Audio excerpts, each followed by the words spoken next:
ప్రధాని మోదీని అభినందిస్తూ కేంద్ర కేబినెట్ తీర్మానం పెట్టింది. ప్రధానిగా అత్యధిక కాలం ఎన్నికైన మోదీని మంత్రివర్గం అభినందించింది. మంత్రులందరూ లేచి నిలబడి మోదీని చప్పట్లతో అభినందించారు. మరింత సమాచారం మా ప్రతినిధి అరుణ్ అడిగి తెలుసుకుందాం. అరుణ్, కేంద్ర కేబినెట్ లో ప్రధాని మోదీకి అభినందన తీర్మానం వివరాలేంటి?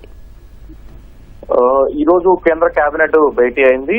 కేంద్ర కేబినెట్ భేటీలో ప్రధాని నరేంద్ర మోడీ 12 ఏళ్ల పరిపాలన, అదేవిధంగా దేశంలో చరిత్రాత్మకంగా ఎన్నికైనటువంటి ప్రధానమంత్రిగా ఎన్నికై అత్యధిక కాలం ప్రధానమంత్రి పదవిలో కొనసాగుతున్నటువంటి వ్యక్తిగా నరేంద్ర మోడీ చరిత్ర సృష్టించారు. ఆ నేపథ్యంలో ఈ రోజు భేటీ అయినటువంటి కేంద్ర కేబినెట్, కేంద్ర మంత్రి మండలి అంతా ప్రధాని నరేంద్ర మోడీని అభినందించింది. ప్రధానికి సంబంధించినటువంటి విషయంలో మూడోసారి ప్రధానమంత్రిగా రావటము, మూడోసారి ప్రధానమంత్రిగా ఎన్నిక కావటము, దీంతో పాటుగా అత్యధిక కాలం ఎన్నికైనటువంటి ప్రధానిగా చరిత్ర సృష్టించడం పైన అభినందనలు తెలియజేస్తూ కేంద్ర కేబినెట్ ఒక ప్రత్యేకమైనటువంటి తీర్మానం చేసింది.